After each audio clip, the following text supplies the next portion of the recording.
As soon as I close these two applications, I'll start us.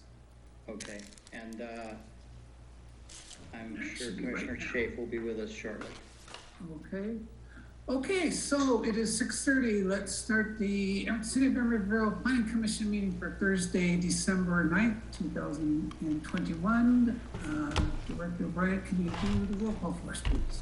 Yes, Commissioner Chafe should be joining us shortly. Commissioner Dram? Here. Commissioner Gitzoni? Here. Commissioner Simons? Here. Commissioner Zepko? Present. Vice Chair Mendez?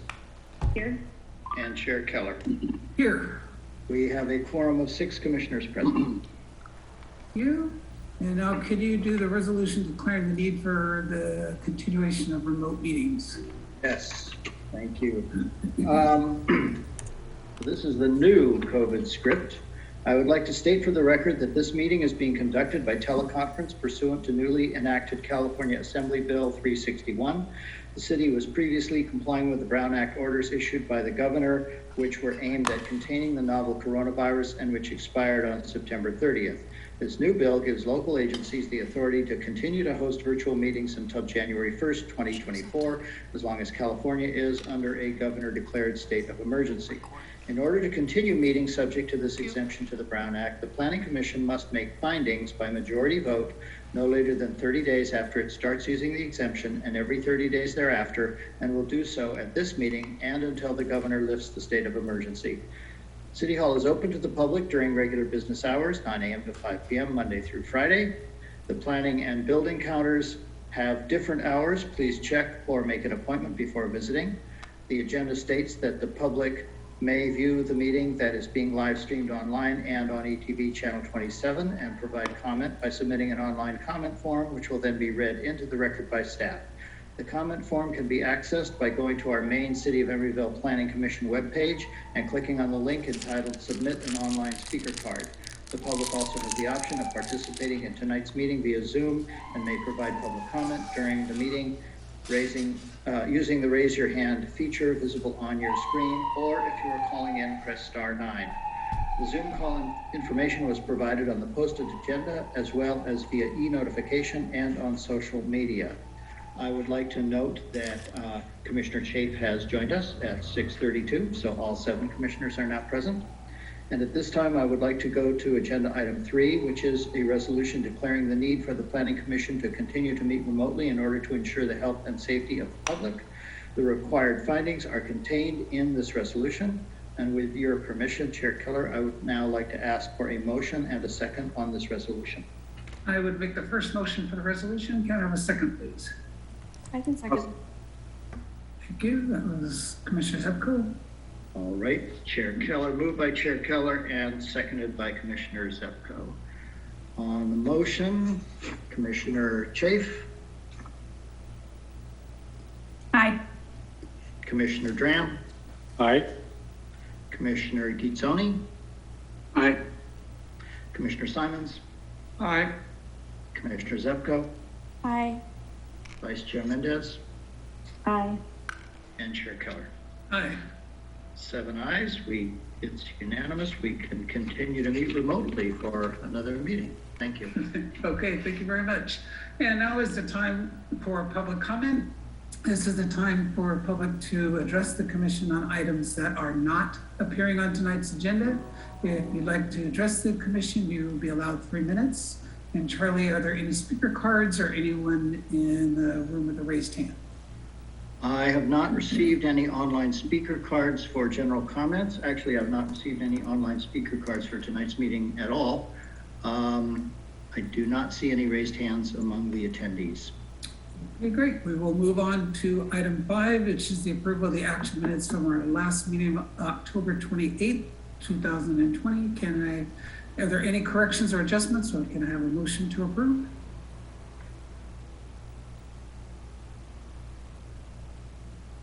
I'll move to approve the minutes. Thank you. Second? I'll second that. Thank you. Can we have the vote? Okay, the motion was by Commissioner Simons and the second was Vice Chairman. Yes. Okay, thank you. Commissioner Chafe, Aye. Commissioner Dram, Aye. Commissioner Gitzoni, Commissioner Simons, Aye. Commissioner Zepko, Aye. Vice Chair Mendez, Aye. and Chair Keller. Aye. 7 ayes, the minutes are approved. Thank you. Very good. Moving on to the Community Development Director's report. You're on, Charlie. Thank you, Again. Chair Keller and members of the commission.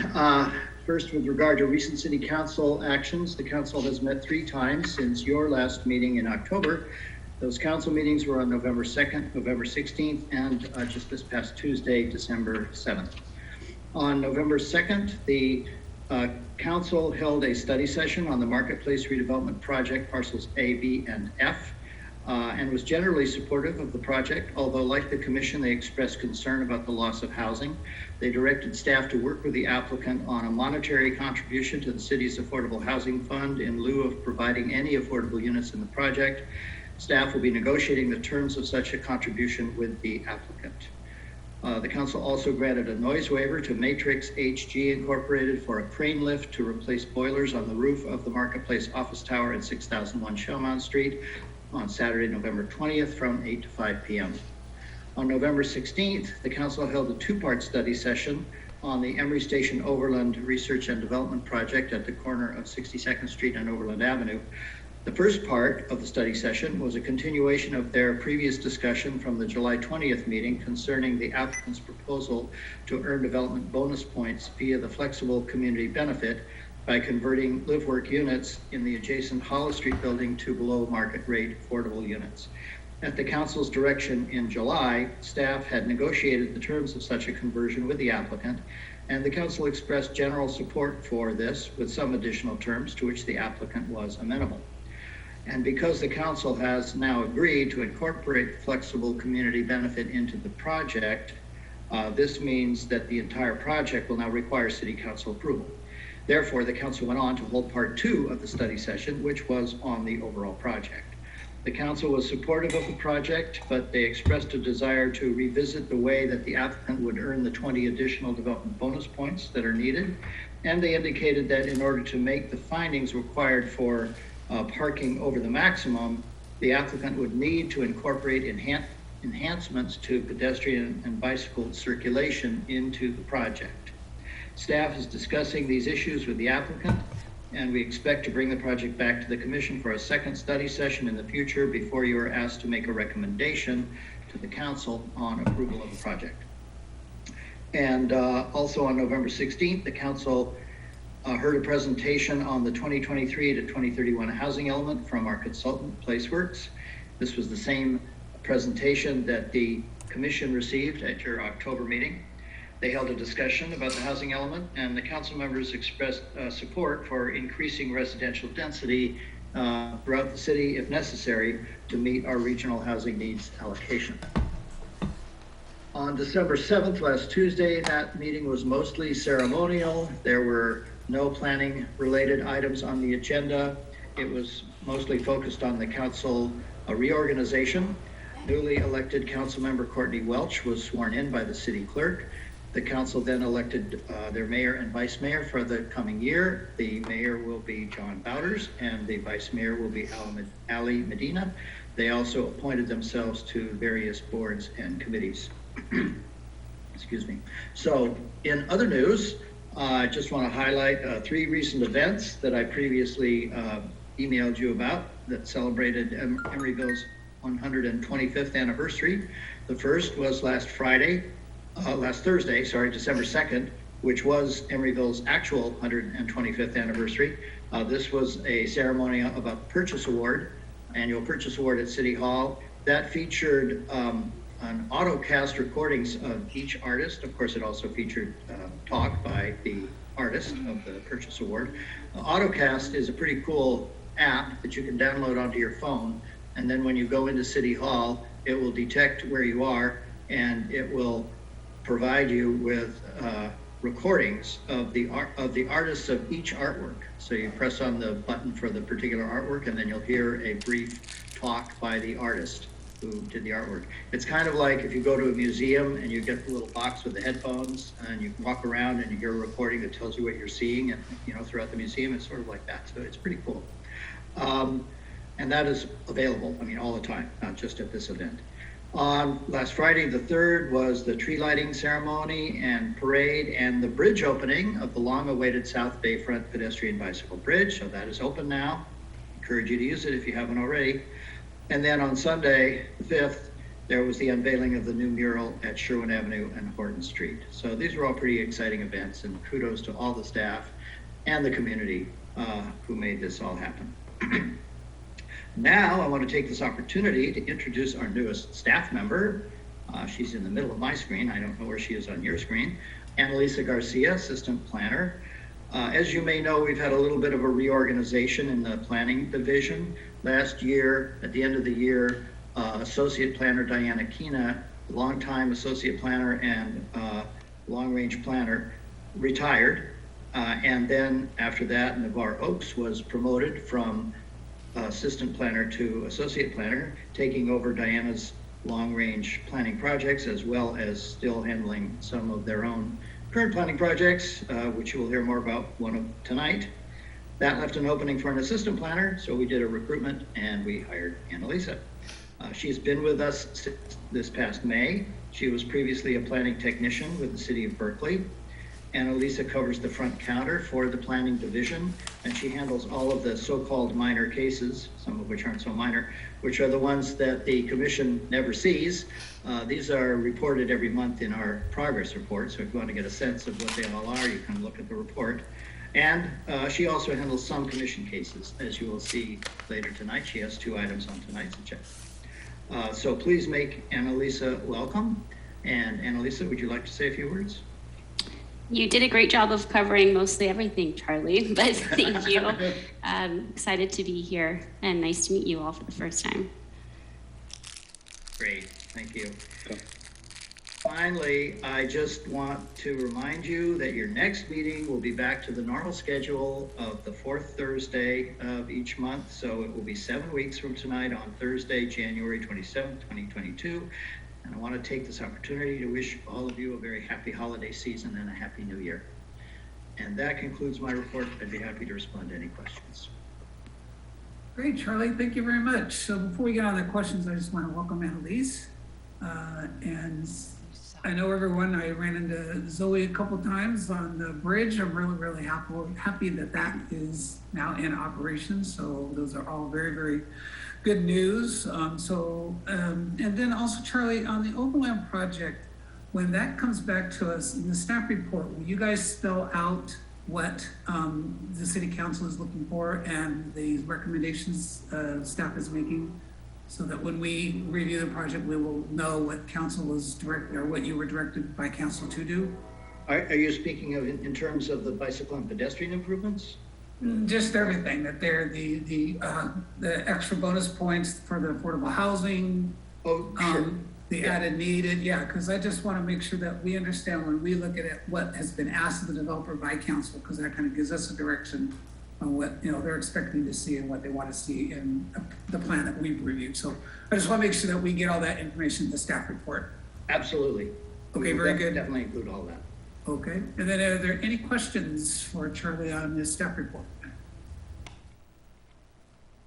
Okay, seeing none, then we will move on to the disclosure of ex parte communication and identification of conflicts of interest. I can start off by saying I have no ex parte communication or identified conflicts of interest. And I'll just go down the list because I know we're going to have some, so I'll just see. Well, name everybody, and you can just tell us if you have any ex parte communications or conflicts of interest. So Commissioner Durant. No, I don't. I didn't have it. Okay, Commissioner Vice Chair Mendez.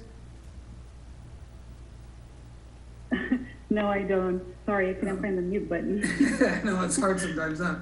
Commissioner Gitzoni. Yes, I will have to recuse myself from the Emory Master Sign Plan item since I live right across the street from that development. Okay, then when that comes up, you'll kind of identify your address or your parcel number for us, okay? Thank you, yeah. Okay, Commissioner Simons? Yes, I will need to also recuse myself from the Emory Master Sign Program. I also live too close to get to participate. Okay, and Commissioner Chapin? I'll need to recuse myself from item 8.1, 65th Street multi-unit residential because I live within 1,000 feet and own property in that radius.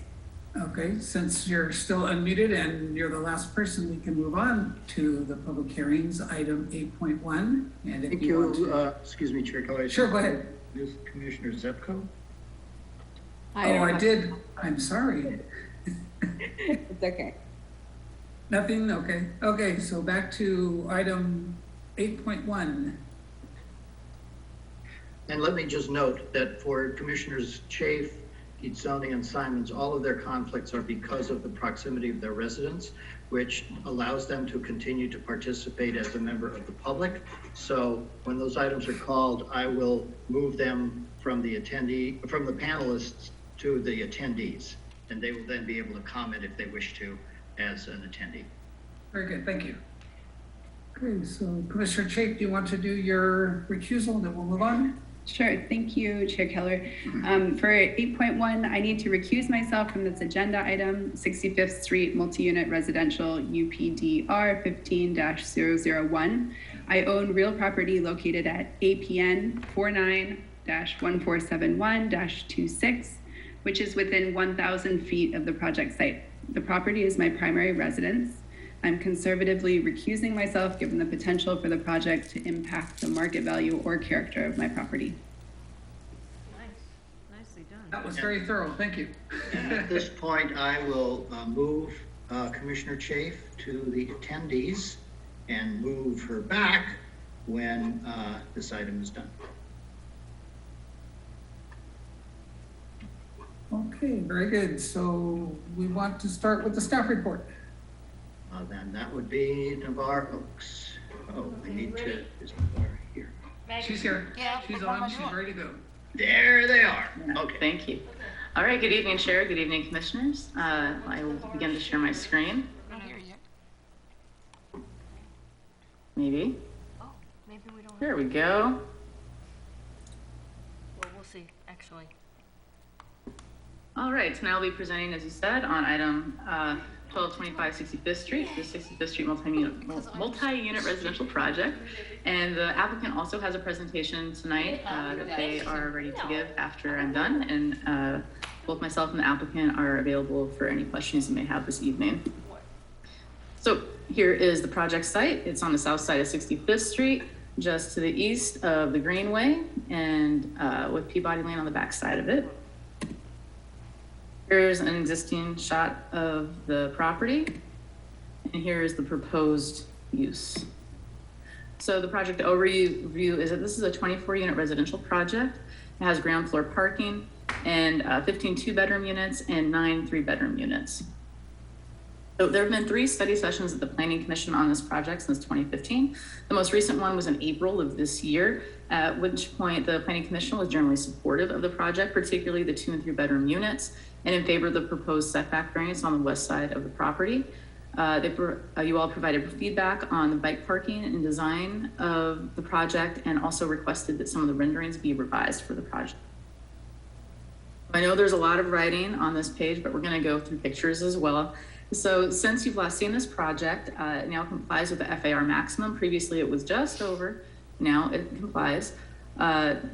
There's been product information included on the materials page, which wasn't there previously. Bicycle parking information has been updated. So wave racks that were shown before have been removed, and they are now bicycle lockers. And the main bicycle parking at suggestion of the Planning Commission has been moved to the front of the building on the ground floor. And the discards collection plan now meets requirements, and the fire plan has been updated, and there have been general corrections throughout the plans. Now I have an asterisk there because some of the elevations were mislabeled, but I'm going to highlight what those are in the presentation, just so we're all on the same page, making sure that everything is clear. So changes since last time, as I mentioned, on the ground floor previously. On the left there, you can see that the trash room did not have all the updates that were needed, and not all the bike parking information was there. Now the trash plan for trash, compost, and recycling has been updated and complies with Public Works standards and trash collection standards. And the bike parking room has been updated as well to show bicycle lockers and short-term bicycle parking that is vertical. Now, in order to get the FAR to comply on the 4th floor, the applicants had to modify 2 units, which are circled here. And this was done by reducing the bedroom size on the bedrooms the westmost, so that would be at the top here. So you can see here, previously there was a smaller deck and a larger bedroom, and now there's a larger deck and a smaller bedroom. So the closet size was reduced to accommodate. So here are the elevations I was talking about. Their correct elevations are just mislabeled. So at the top it says east, the bottom it says west. It's actually the opposite of that. So the elevation at the top here is along the western side of the property. It's solid walls because it's along the existing metal building to the side of it, which also has a wall on the property line. And then the east elevation, this is open to the other parking lot on the east side of the property. So since the last study session, also an arborist report was submitted, and a transportation report for the TDM plan that's required was also completed, and we'll be discussing these items later on in the presentation. So to just review the project plans for this is the ground floor. You saw the front of this before. This is mostly parking, vehicular and bicycle, and also infrastructure such as the traffic. The second floor is units with a central courtyard. The third floor is units with the center area being open to the courtyard below. And the 4th floor is basically the same as the 3rd, with a minor modification to those 2 units that I discussed. The other change here is, as I mentioned, is that wave racks were currently shown at this little interval here in between the units, and now that is being shown as bike lockers for the parking. Here is the elevation again on the front. And here's that updated materials board I talked about. So now it has painting details, product details listed that were not previously included. And at the bottom here, we have updated sidewalk plan. So the curb, gutter, and sidewalk are to be completely redone. The existing utility pole is to be removed. The existing street tree is to be removed to facilitate all of these changes and the development and undergrounding of utilities. And 3 street trees are to be planted. Those street trees are going to be at the recommendation of the city consulting arborist. No need for me to say that so quickly. And their consideration will take into consideration current availability of plant stock and sizing needs and any known blights in the area. So this project, of course, complies with the general plan. This is a medium high density residential area, and the zoning matches that. It's also the North Hollis overlay. This has a maximum FAR with bonus, maximum residential with bonus, and the base height is 30 feet. The maximum with bonus is 55 feet, and the proposed is 42 feet. Because of the maximum FAR and residential density, this requires 100 bonus points. There we go. So 50 of those points are required to come from affordable housing. That housing is provided on site. It's 17%, which is a total of 4 units, 1 at very low income, 1 at low income, and 2 at moderate income. The other 50 points are proposed to be come from family-friendly design for the units. So all the units are 2 or 3 bedrooms, and all of the units incorporate family-friendly design features such as foyers and pantries and closets. The Planning Commission has previously stated they're supportive of this way of getting the bonus points. So parking for the residential units, there's a maximum of 32 permitted, proposed is 29. As you know, there are no parking minimums anymore. And bicycle parking, there's required to be 24 long-term and 1 short-term. Proposed are 26 long-term and 17 short-term. And all of the long-term spaces are shown as being bicycle lockers. So required setbacks are met except for the west side of the property where there's a variance request for the west side. This was reviewed by Planning Commission in the past, and the Planning Commission was supportive of this. It's a special circumstance because it's adjacent to a lot line building that otherwise would create a 3-foot alley if you had the setback requirement there. Open space requirements are exceeded, and 10% of the lot area must be landscaped, and that is exceeded as well. Here are the landscaping plans. It's a little bit hard to see, but here's the plant palette that goes with it. And then for the court, an open court has to be provided, and for this design that they're showing, and the design of the courtyard complies with all requirements such as windows being offset and the width of the court and the height of the building walls on either side of it. And here is that courtyard design. It incorporates places to sit, planters, some private spaces to the side of it, adjacent to it, and a children's play area as well. And here is a rendering of that. This rendering has been revised since the last time you saw it. This is one of the critiques of the Planning Commission, that it previously showed the far side you see in the distance here as being open to the sky. In reality, that will be closed off because there's the wall of the adjacent buildings. So this viewpoint is from the eastern side of the courtyard, facing west on what you're looking at. In the distance there is the western side of the property wall, where there's the adjacent property, and then the edge of the courtyard. So the tree removal permit is necessitated by the construction or replacement of the curb, gutter, sidewalk, and the underground utilities. The arborist report provided by the applicant showed a valuation of $4,500. The city consulting arborist showed a valuation of $14,000. The city's practice is to defer to the judgment of the city's consulting arborist in such circumstances. The staff report has an extensive discussion of the difference between these valuations. For the transportation demand management, there was a plan, there was a transportation report conducted, and it is referenced in the conditions of approval. And residential developments of 10 units or more have to submit a TDM plan. So how that's being handled is the conditions of approval require that the applicant implement the 12 report recommendations and the TDM items that are outlined in the transportation report. And that will be done by submitting a TDM implementation plan and also incorporating any physical recommendations into the building plans themselves. So the findings that are required are a conditional use permit, and this plan is consistent with the general plan, and the characters and design are consistent with and compatible with the neighborhood. And its proposed use is compatible with utilities and emergency response systems, and it contributes to the general well-being of the community. And the proposed use complies with the planning regulation.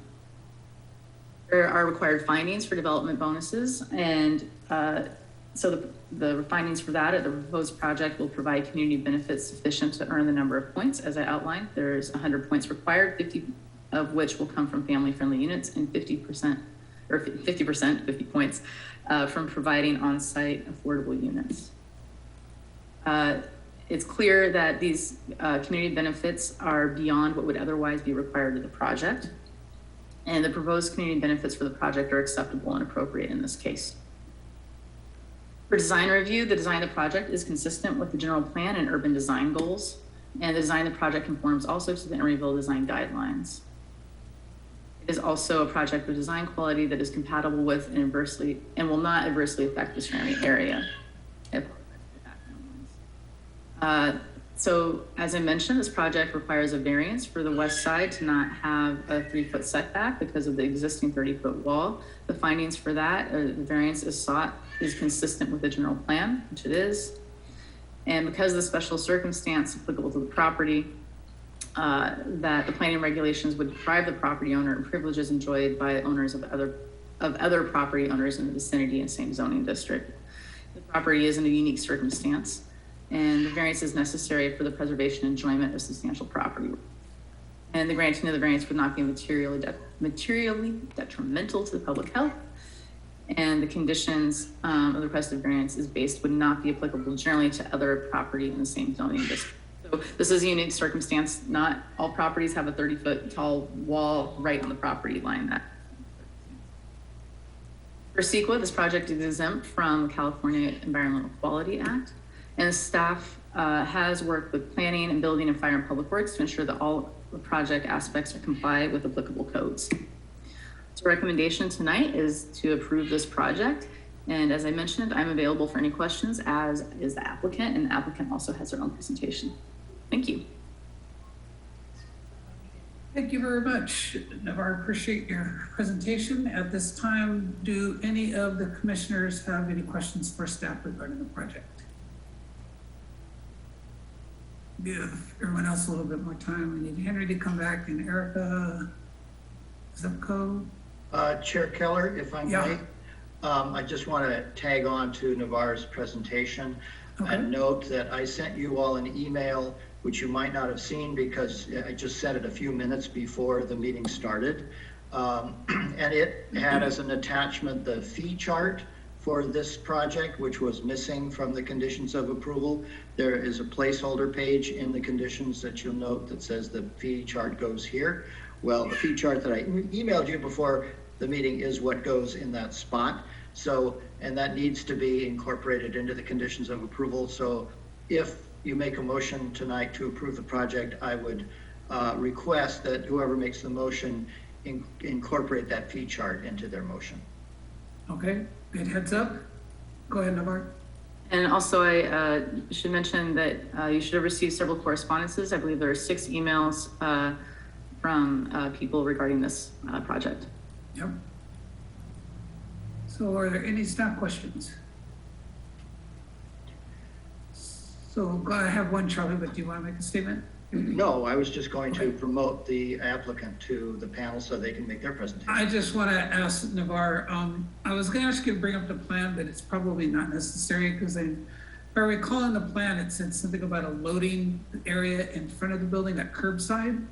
And if that's the case, I just want to make sure that we have a loading only sign and a white curb painted. Is that in the plans that we will do that?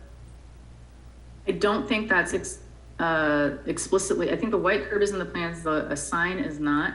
However, Public Works will review that as part of their role in the approval of the building plans. Could you, I would while we're also just, note, sorry, I would also note that any curb colors and signs need to be approved by the Transportation Committee and then the City Council. So that would be taken up by them at a later date. okay, because I thought in the plans I had saw a sign. My issue, is that I want, if that's where they're designating their loading, I want it there always and permanently. I don't want to have cars parked there and a van double parked in the street. So if that's their loading area, I want to make it part of the conditions, if it's not in the plans, that be restricted parking and only loading and unloading. Because we know very well that if it's not listed as such, cars will park there and then the moving vans will be in the middle of the street offloading their furniture. Just to clarify, Chair Keller, are we talking about a passenger loading zone or a commercial truck loading? If I was reading the plans correctly, it looked like the commercial loading zone. That's So why I that was wanting staff to verify that. That would be a yellow curb then. Okay, yeah. And I thought the plan said something about a sign in that spot. So I just want to verify that that is designated as a commercial loading zone for moving vans, and we won't have moving vans sitting in the middle of the street. We can confirm that. You might also want to ask the applicant to clarify that. Yeah, okay. So if there are no other questions, we can go ahead, Navarre. And looking through the plans right now to double check that, I do know that the front curbs of the property were scrutinized in detail by the Public Works Division, largely because of needing to accommodate for discards for trash pickup. So, for example, there's a 10-foot red curb, I believe, on either side of the driveway, and that is also something that's outlined in the transportation recommendations for the TDM plan. So some of those details might need to be reworked as part of the TDM plan to make sure that everything is adjusted. But as I said, that's handled in the conditions of approval.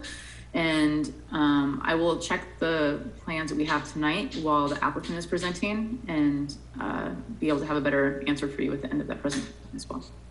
Yeah, because if you look on the architectural plans A5.1, there is a note that says curbside trash pickup loading zone, and it shows an arrow and it shows a hashed mark and it says red curb and white curb. Okay, let me go to that and then I'll do a screen share so everybody can see what we're talking about. It's 5.1? A 5.1 of the plans of the PDF, it's page 36. Oh, yes, and this is the trash room plan. Okay, so let me do a screen so everybody knows what we're talking about. But that can also be used for movers, correct?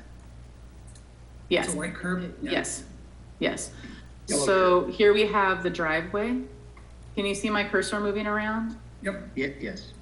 Because it's not in color, so I know it might be a little hard to see. Now to the west of the driveway, there's 10-foot red curb, and to the east, there's 10-foot red curb, so that's consistent with the TDM recommendation.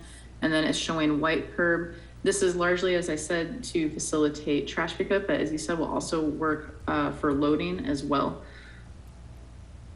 Okay. Yeah, So as long as that's in the plans, that makes me happy. there you go. I hope you're happy. For the moment, you know how fickle I am. We'll see. Okay, very good. I think at this point, if there are no questions that have come up during our conversation, we will bring the applicant forward for their presentation. Okay, I am doing so right now.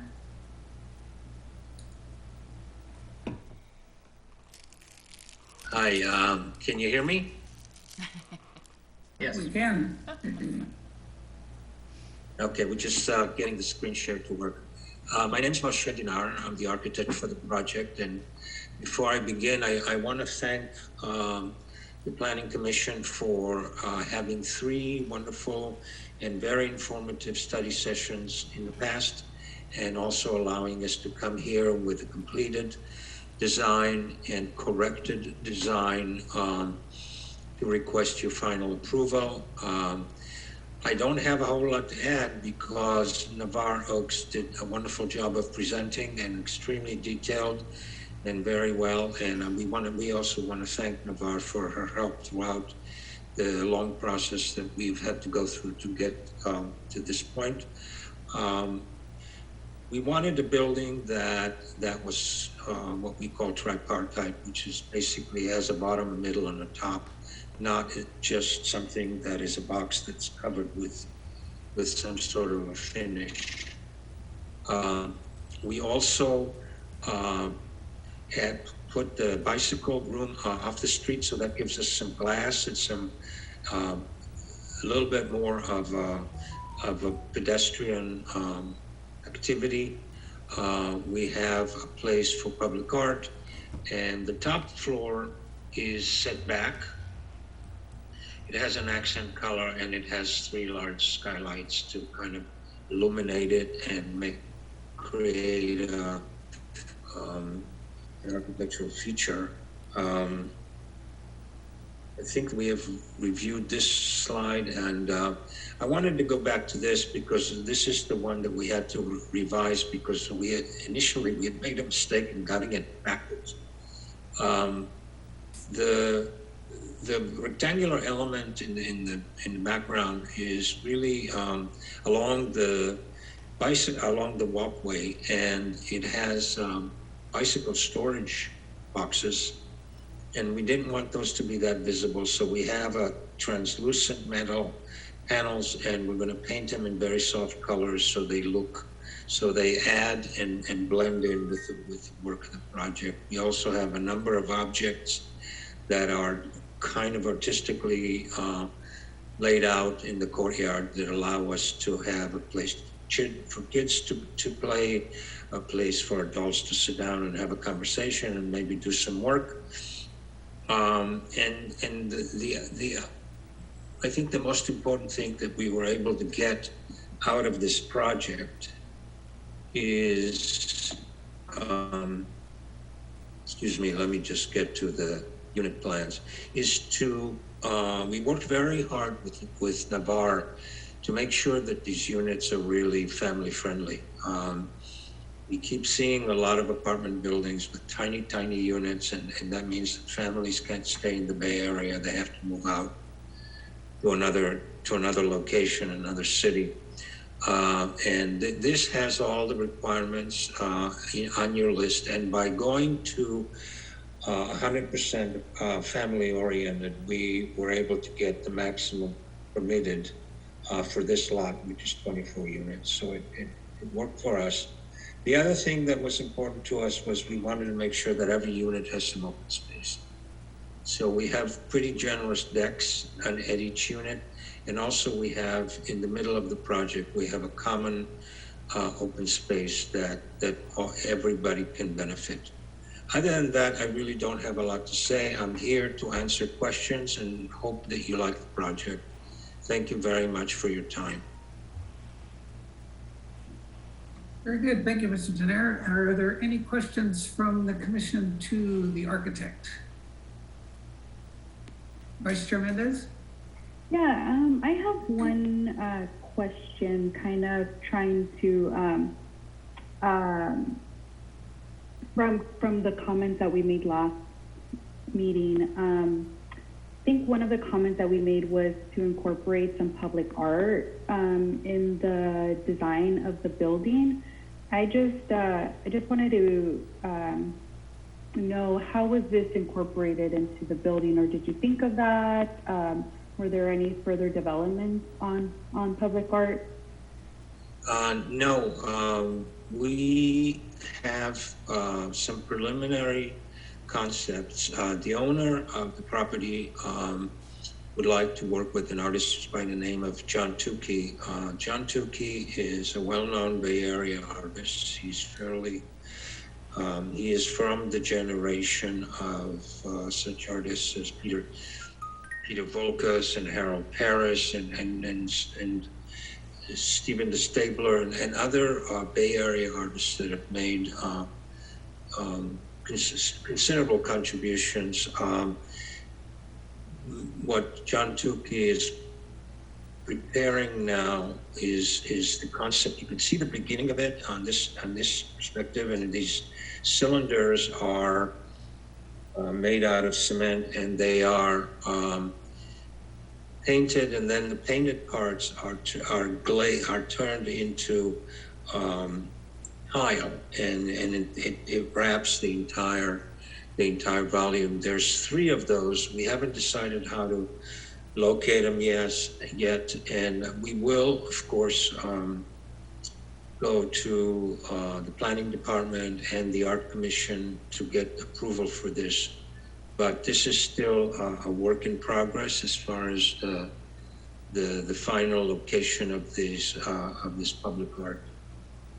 But we are definitely in the process, and there will definitely be a presentation, including, a statement by the artist. Chair Very good. Keller, I believe. I see Navarre has her hand up, but Vice Chair Mendez, did that answer your question? It did. Thank you very much. Okay. And Navarre, did you want to make a statement? I just wanted to add to that. Moshe, I'm not sure if you already said this, that you can see rendering here to the left of the entrance, or it's showing some of the proposed pillars. In the plans, it shows 3 different pillars. Public art can change and morph a little bit as a project is developed, and is not under the jurisdiction of the Planning Commission. But there is a condition of approval that its location cannot conflict with bike parking or any infrastructure for the project. So. And there is a condition, that they do have to provide public art, so there will be some form of public art regardless, correct? Yes, that's correct. And Chair Keller, I would like to just embellish a little bit and correct the applicant's statement. The public art for a private project such as this it's reviewed by our public art coordinator, Amber Evans, but her only role is to confirm that the person that they've contracted with is in fact a bona fide artist, and there are some criteria for that, and that the value of the art that they are providing is sufficient to comply with the Art in Public Places Ordinance. Beyond that, the city has no jurisdiction over what the public art is or where it is placed. And I want to correct one thing that the architect said. This will not be going to the Public Art Committee for their review. Okay. They do not have any jurisdiction over this either. So as long as it meets the criteria and it costs enough money, then we will sign off on it. And it also has to make sure it doesn't block any pedestrian access, bikes, fire, anything like that. Correct. Okay. Yes. Okay. That sounds good. Any other questions? I see Commissioner DeZoni. Yep, Mr. Commissioner Consoni. Yeah, I just have a question about bike storage. Does that include individually lockable bike lockers that are assigned to specific people, or is it a variety? What can you tell me about that?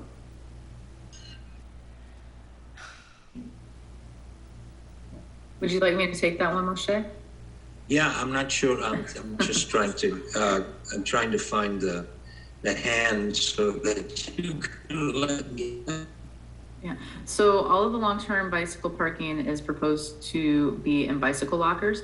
The majority of those are on the ground floor, but then there's, I believe, 5 located on each floor. There we go. Thank you for showing that page, Moshe.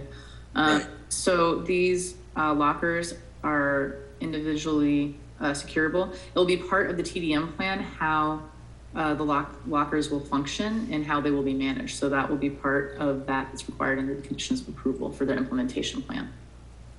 Yeah, I just wanted to add to what Navar said. We have this bike room on the ground floor right off of 65th, and you won't be able to get in there unless you are a resident and you have some sort of electronic ID function that you can do. So that's the first level of security. And second level of security is that the bikes have to be locked. And third, we also have bikes along the main corridor that runs between the 2 buildings of the project, and those include bike lockers that are lockable. So it's a very secure situation. We do have a couple of bike racks on the street, which people can lock their bikes to. But those provide minimal security. But what we're providing within the building is the maximum security that is required. Very good. Commissioner Gitzoni, did that answer your question? Yes, it does. Thank you very much. Very good. Any other questions? Being conscious. Commissioner Graham. Hi, thank you so much for this project. If you can go to G00, I have a question there. The first page of the documents.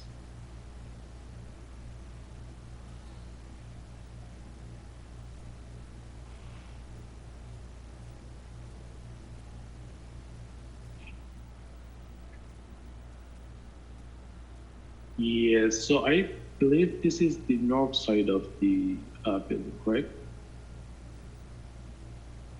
Yes.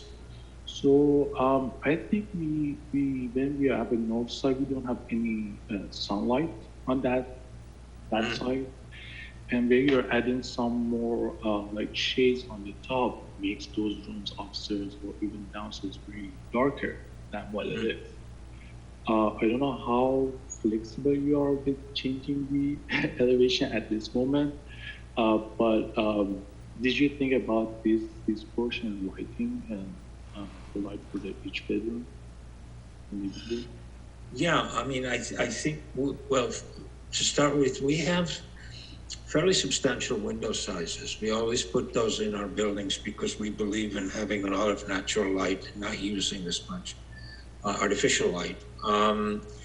The sun shades that are shown on this elevation could be turned in the opposite direction so that they work better. We have to do an analysis to make sure that we do it in the best possible way. But these are perforated, and they really do not turn the interior into very, very dark spaces. They're not like solid. The only place where we do have more or less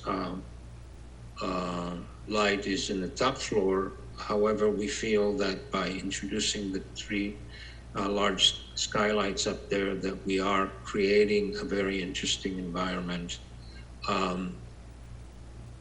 for the upper level and for the terraces. But we thank you for bringing that up, and we will make a very conscientious study of precisely the location and direction for the sunshades and we will act accordingly.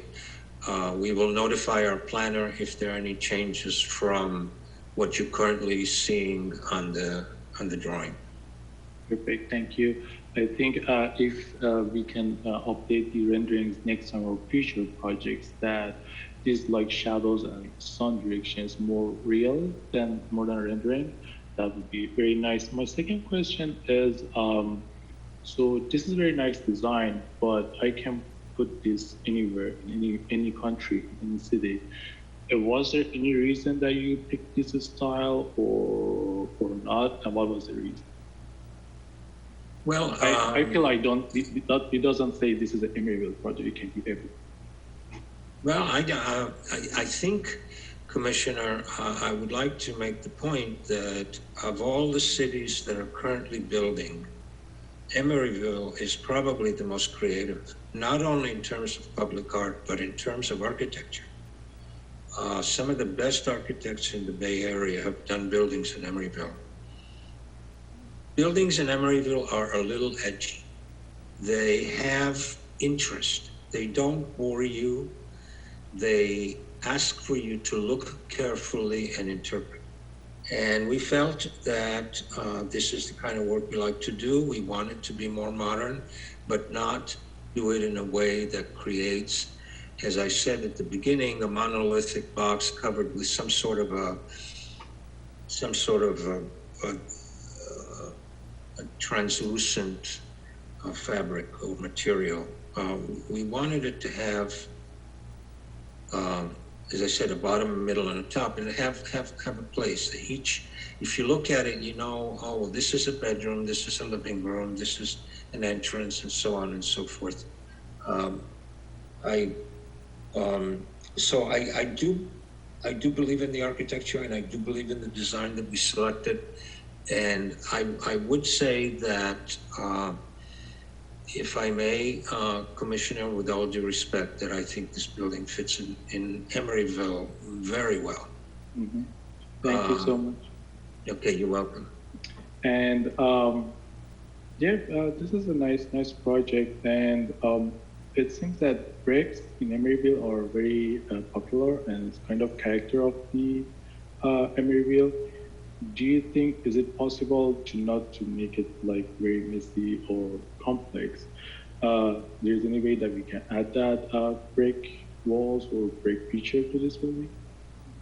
I'm sorry, I didn't understand the last part of the question. The bricks, you know, the bricks I have on the back here, you see, this is part of Emeryville, you know. Mm-hmm. So if I want to go from one city to another city of Emeryville, I think it's defined with these bricks on the back. Do you think, is it possible you can incorporate it in this design, or is it too late? Incorporate brick into the design? Right. Well, the bottom of the building, the entire bottom is clad in porcelain tile. Mm-hmm. They are larger tiles. So, but I think the brick would be too traditional for this elevation. Okay. I know there are many brick buildings in Emeryville, but they are not preponderant.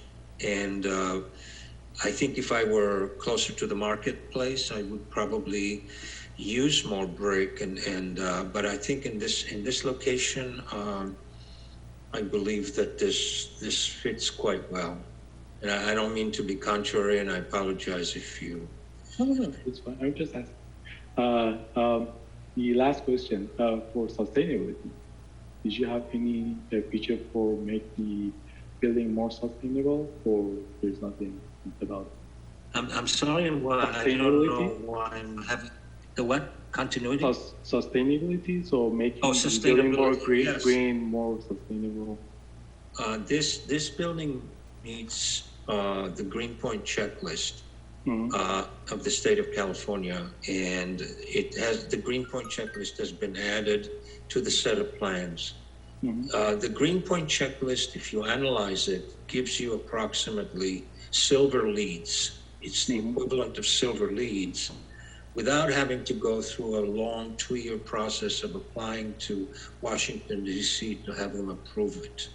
One of the problems with developers would like to use LEED, but the only ones that use it are, government agencies, universities, and very, very wealthy people who want to, you know, who have buildings like this. We cannot really go to gold or or certainly not platinum, but this is a green. This is a green.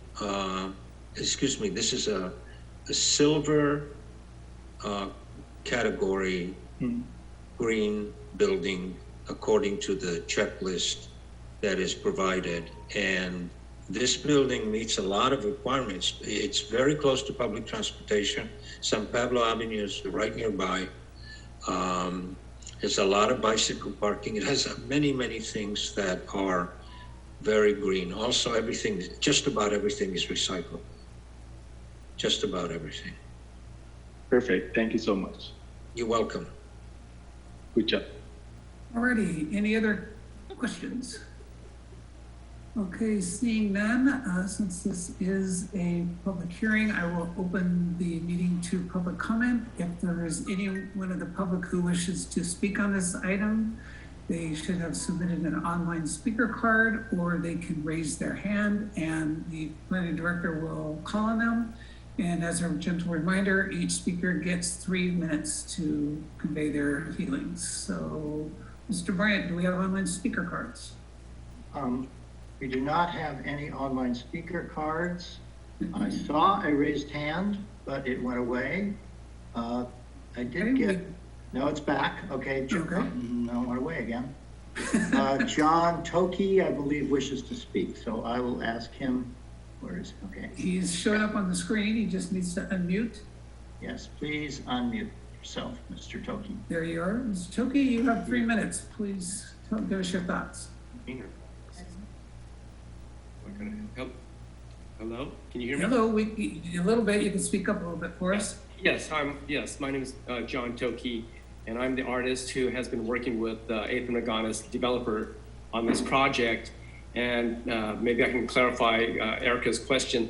The pieces that I have proposed for this project are actually fired ceramic. They're fabricated in Phoenix. So what I'm going to be offering to this project will be hand-painted ceramic on a scale up to 12 feet high. They weigh roughly 2,000 pounds. I have over 40 years of experience, so I'm going to use my experience in public art, having installed work recently at the UC Berkeley Art Museum. I have worked at Oakland City Hall and have exhibited at the Oakland Museum. So I am going to provide my expertise of over 40 years on siting the sculpture properly. And I have, of course, earthquake safety experience and public art experience to provide a sculpture that's going to be physically safe to the area. So I want to present a sculpture that will be engaging to the tenants, but of course engaging to the general public. And that is my goal. So I'm very much in support of this project at 1225 65th Street. And I really applaud Emeryville for the public artwork that you have put forth in the Bay Area. I've watched it over the past 50 years, and it really enriches the community. It enriches the lives of those who live in the city and those who visit the community. So thank you very much. Very good. We're glad to hear from you. Thank you so much for that information. And Charlie, I see someone else has been promoted. Senar Desai, is that a speaker? That is one of the applicant team. Oh, okay. Okay, so are there any other raised hands? I do not see any further raised hands. Okay. And just a final check of my email, not received any online speaker cards. Okay, well, at this time then we will close the public comments and bring it back to the commission. Public hearing, excuse me. Public hearing, thank you. No, I always get those confused. You correct me anytime. So we'll bring it back to commission deliberation, but Mr. Denard, were you wanting to say something? Or I don't know if there is a card from the owner. If there isn't, then he's not here, but. Are you talking about Ethan McGannis? Yes. He was promoted to the panel, so he can speak if he wishes to. Okay, because I believe he wanted to just say a few words after me. So He's given his thumbs up, so I think he's okay. He hasn't unmuted, so I think he's good. He's given us a thumbs up, so I think we'll just move forward with commissioner comments. So to keep things moving quickly, I will just call on commissioners and they can add their comments as needed. So Commissioner Simons, any comments on the project? No comments. Looks great. Let's get it built. Okay, great. Commissioner Zupko. They really saw a lot of support from the community, and I'm excited about the project as well. So looking forward to seeing more forward. Very good. Commissioner Dram. Comments, looks beautiful. Great. Commissioner Gizzoni. This is the sort of project I think we really want to see. I support it. And Vice Chair Mendez. Only that I'm in full support of this project. I'm really excited that the entire project is family oriented, which is something we desperately need here in Emeryville. There's people that want to start families and they want to stay here in Emeryville, and a project like this I think would be perfect for them. So no further comments from me. Very good. Okay, did I miss anybody? I don't think so, except yourself. Okay. Yeah, well, you know me, I'm not going to talk ad nauseum, but I'm definitely in support of the project.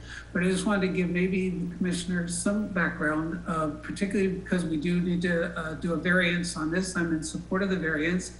And a little background to just explain to them is the Baker Metal Building, which is the building to the west that abuts this property, is actually, if I'm not mistaken, Charlie, does have approved entitlements for a building, and it will use the corrugated metal and glass, according to that particular approved project, right?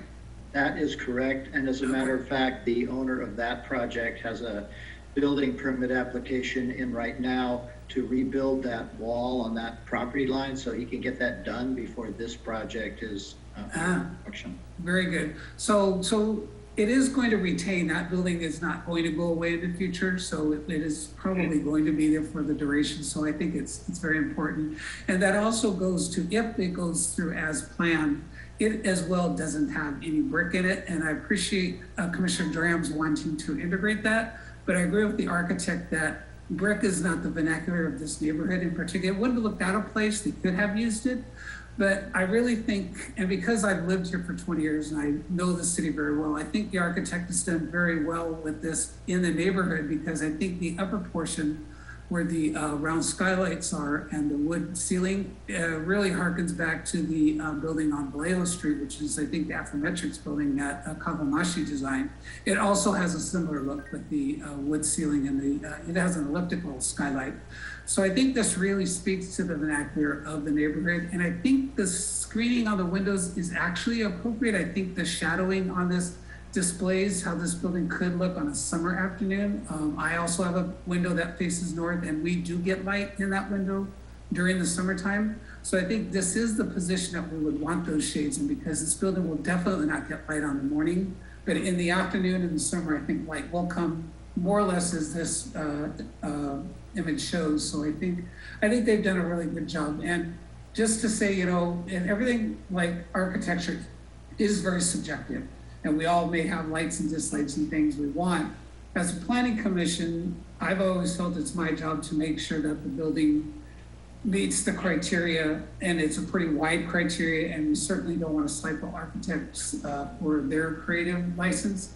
But the one thing, a couple things I did want to appreciate, I really appreciated that the architect did daylight the staircases. So the stairs here on the northeast corner have windows, so the staircases will be in light, and I like that.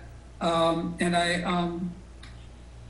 I also like the breakup of the three parts, the base being one type in the middle section and the upper section setback. You lost a little square footage on setting back that upper section. But I just think it's, it's not a stellar, it's not going to be an iconic building, but I definitely think they've done a good job considering, budget constraints and what they're doing. And I definitely support the variance, and that's all I have. The public comment period is closed, but does the artist want to make a quick statement? Go ahead, John. Hello?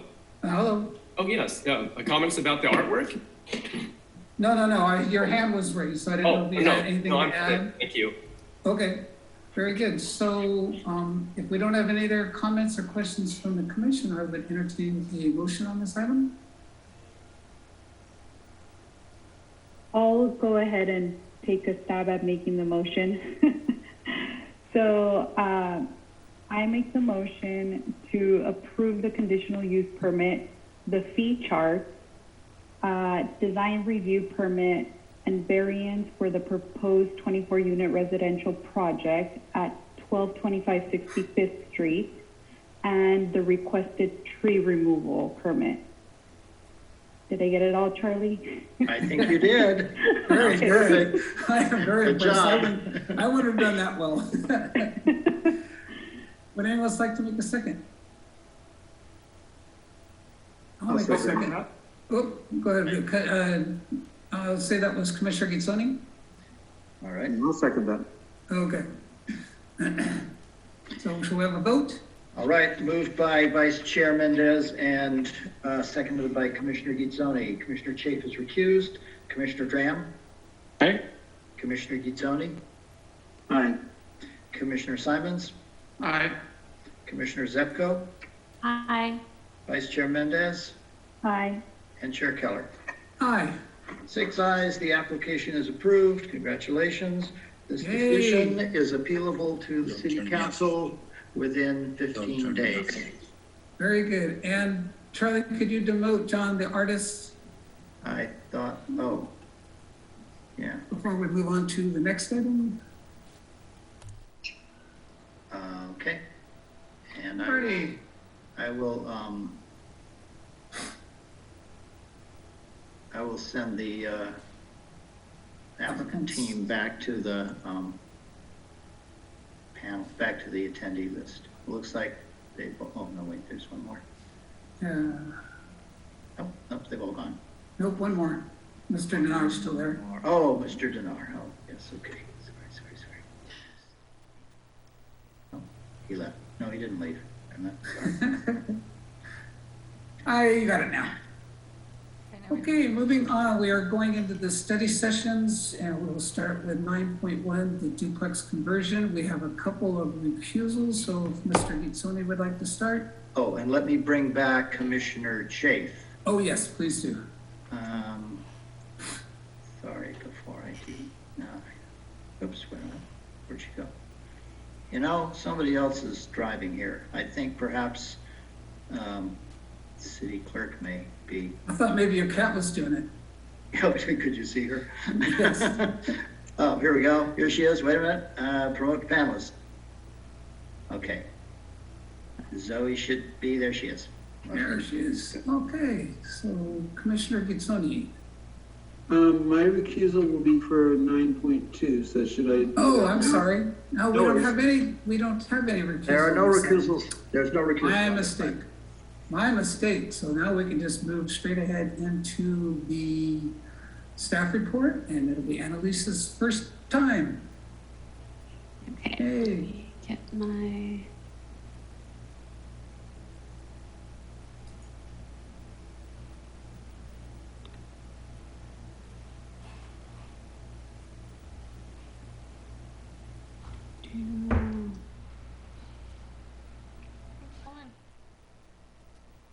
I'm so proud of myself. Okay, can you all see my screen okay here? Yes, we can. Okay. Great. So I will be presenting on the duplex conversion agenda item number 9.1. The property is at 1291 55th Street, and the project proposes to modify an existing single unit residential building into 2 units. The applicant is Elias Horet, and the applicant is available for presentation, for questions after. And I forgot to say good evening, Chair, and good evening, Commissioners. So the site location is the south of 55th Street. We have Beaudry Street to the west and Vallejo Street to the direct east. And the property is located in the medium residential district. So the Planning Commission approved a similar project for the property in April of 2020. The application expired and the property was sold to the current owner earlier this year, and the property has sat vacant for several years. The project overview is to convert the single unit to 2 units. They are adding about 833 square feet. They will be reducing the height of the building to comply with the 30-foot maximum height and also demolishing an existing detached garage. They're proposing both vehicular parking and bicycle parking at the rear of the property. Here's some photos of the existing building. There we have the north elevation. This is the west elevation, east along here. This is the existing and proposed site plan. They will not be changing the existing front yard setback here, and a lot of the addition, for the bulk of it, will take place toward the rear. Here we have existing and proposed elevations. The height is not included on this proposed elevation, but it will be a 30-foot max. This is another front elevation showing this streetscape. The front yard setback.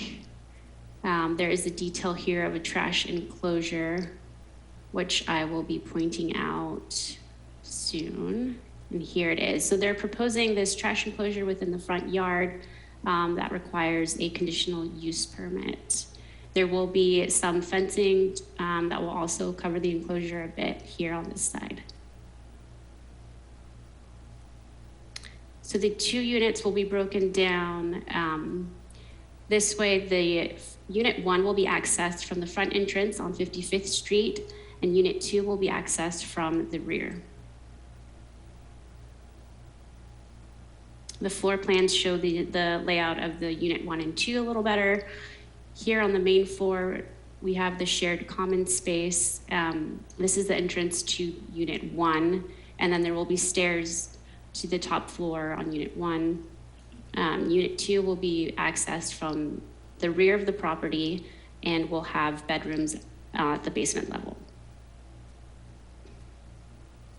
So this is showing the basement floor. We have 5 bedrooms here on the basement floor for unit 2. They do have private open space at the rear patio. The proposed main floor, again, showing the common space for both units, and both of the main entrances will be on this main floor as well. Unit 1 also has a bedroom toward the front here on this side. The proposed top floor, there will be 4 bedrooms for unit 1. There's also a private open space deck facing the west side, and that's highlighted in this orange. This is the proposed north elevation. This is facing 55th Street. This will be the entrance for unit 1. What isn't shown here is the trash enclosure and fencing. The proposed south elevation is where unit 2 will be accessed from, and their ground floor patio is here. The stairs lead up to the deck and the entrance. This is the proposed east elevation facing the residents at 1289 55th Street. And the proposed west facing the parking lot at 1375 55th Street. And here in the rendering, you can kind of see the enclosure and the proposed fencing around that will provide some privacy. And they've also provided the front and rear entrance here.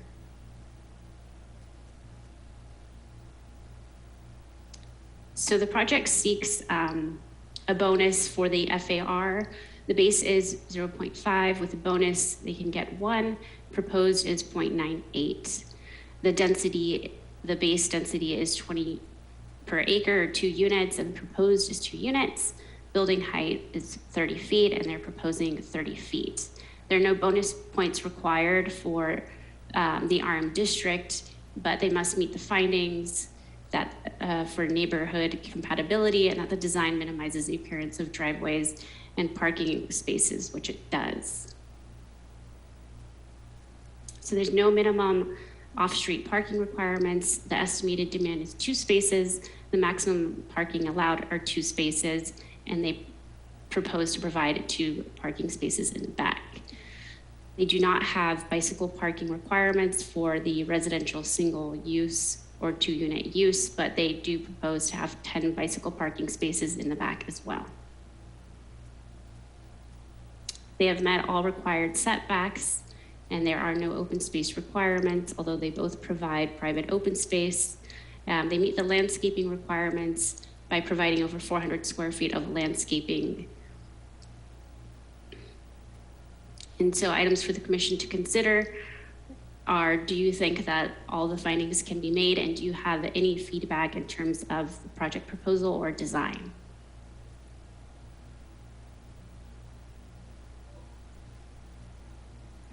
Alrighty, is that your presentation? Yes. Very good, thank you so much. It was good first job. Thanks. Do any of the commissioners have questions of staff at this time? I have a question. Tremendous. Yeah. Yeah, Annalise, welcome, first of all. I'm glad to see you on here.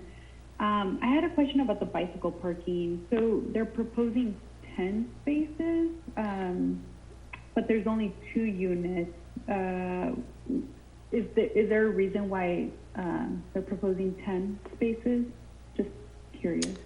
That would be a question for the applicant. I know that the initial project, the previous project that was approved, also proposed 10 spaces, and so they kept the bicycle parking and the vehicular parking the same in this project. Mm-hmm. I believe it says, well, Annalisa just said it's one bicycle parking space per bedroom. I mean, that's not the requirement, but that's what they're proposing to provide. I also noted in the plans, I think it was this project, that it said different things in different places. One place it said 6 spaces, one place it said 8 places, but the drawing actually showed of the bicycle parking explicitly showed 10 spaces. So I'm assuming it's 10. Yeah, and if I can, Shelley, if I recall, the previous project, which this pretty much emulates, was going to be 2 families. They were related, and they were planning on 1 bike space per bedroom because they all had kids. So they all wanted to have a parking space for every quote unquote person in the household practically. So that was probably just a carryover from the original project when it was 2 related families moving into the same building. Okay, thank you. That was it for me. Any other questions? Okay, and Annalise, does the project architect want to make a presentation, or? He's available for questions. He did not prepare a presentation. Okay. I'm going to promote the owners and the architect to panel. Okay. Might take a second.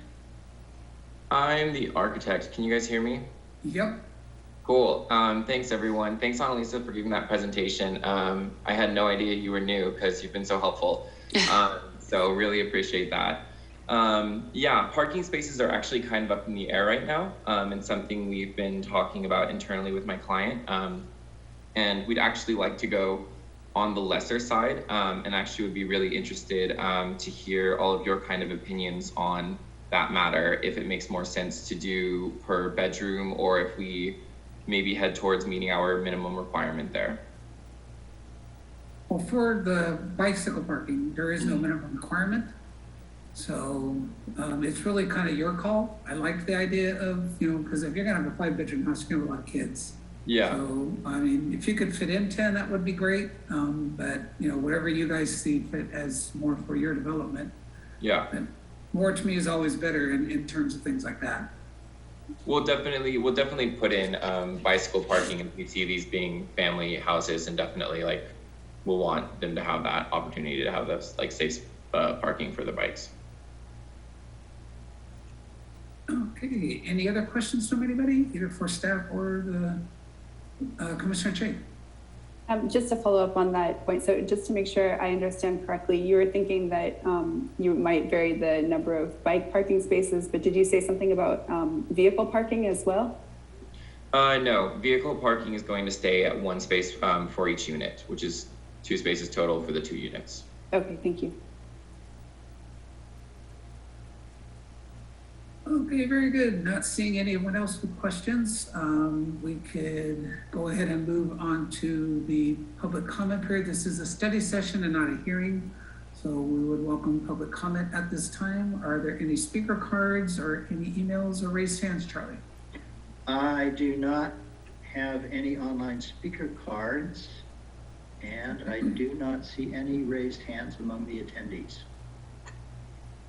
Okay, very good. Then we will end the public comment period and bring it back for the commission deliberation. So Commissioner Chafe, any comments on the project? Thank you, Chair Keller. I don't have very many comments. I also noted the different numbers of bike parking that were in the document. So not a big deal, but it's good to get some clarity on that. On the topic of bike parking, I just wanted to make the recommendation to create space for cargo bikes and bike trailers, especially if it's designed to be family friendly. And then going a step beyond that, there's an increasing number of people, myself included, who use electric bicycles. And so you might consider having access to electricity in the bike parking areas for charging.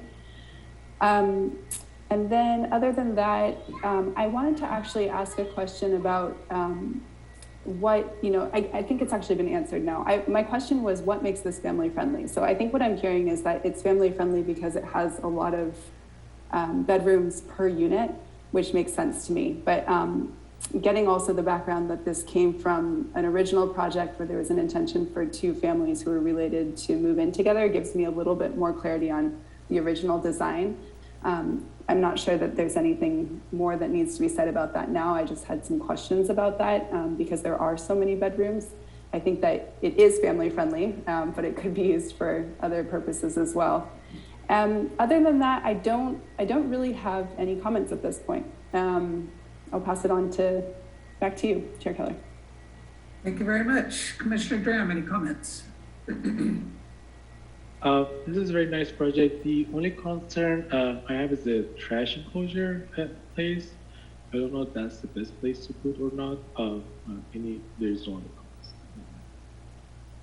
Yeah, that's a great question. Or should I respond to these or not respond? Sorry. No, you can. This is a study session, so we're going to bring you our ideas. Cool. So you can go ahead and comment back. Cool. I really appreciate that. So the trash enclosure, like many other elements, were carried over from the previous project. I believe it was just for efficiency and ease of having it in the front. It's actually been another internal conversation with our client about moving it back towards the rear to really clean up the front area. And if that's the preference of everyone on this panel, I'm sure we can make that happen. Very good. Commissioner Gitzoni. Yeah, thank you.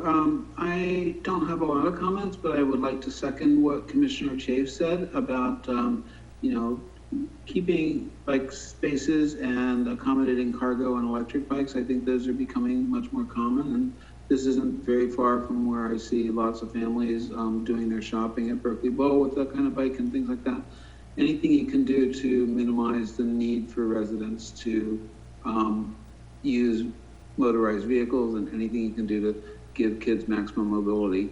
And I would also say secure storage and to make it so that the storage is like partitionable to a degree so that you can, not have like mass stuffs of bikes or things like that. But other than that, I think to put something family oriented in this neighborhood is a good thing. Thank you. Very good. Commissioner Simons. Thanks, Chair Keller. Like other commissioners have mentioned, I think I'm also excited about the large number of bedrooms per unit and also the bike parking. And other than that, not a lot to add. Thanks. Thank you very much. Commissioner Zupko. Going last has its perks. You're not last. There's still 2 more of us. Oh, really? Okay. Yep. Commissioner Chafe and Kazoni have already said what I was going to say, so I think I'll leave it with that. No further comments. Very good. Okay, thank you. And Vice Chair Mendez. Yeah, so just adding to what my other fellow commissioner said, you know, bicycle parking, I'm in full support of it. We need, you know, the more the better. And also if we can make it as secure as possible, you know, since there is a huge problem with bicycle theft. And so also I'm in support of maybe moving the trash enclosure towards the back. I'd also like for you to maybe consider having larger windows or planning to have more light entering into the space, considering that the building is taking up such a large portion of the site. There's not really that much outdoor space, and just having more light coming into the spaces, I think would really elevate this into a really nice, livable, family-friendly building. But other than that, I think that those are all my comments I have. Very good, thank you. So like everyone else, I think, you know, the bike parking is critical. And I always thank Commissioner Chafe because she has children, I don't. And so she has much bigger bikes than I have. And the cargo bikes and the trailers, I think, is really becoming more and more important, especially if we want people to use bikes for errands. So maybe we don't need 10 parking spaces, but we need 6, and a couple of them can handle cargo bikes or trailers. And I think something that she also brought to my mind that I want to carry forward to all projects is the ability to plug in a bike, because I am seeing so many electric bikes now. And that's just kind of suddenly hit with Corona, with COVID. They say the electric bike business has just exploded. So I think that is something that we should probably look towards every project now, is to add some kind of electricity in the bike area to plug the electric bicycles in. And the only other thing, could I ask a question? Sure. I'm an avid cyclist, but I'm always on the road with my road bike. For a typical electric bike, and I'll obviously do my own research as well, are you typically plugging into a regular outlet that's in your garage, or I assume like locking up and then plugging in and everything? Is that typically how they work?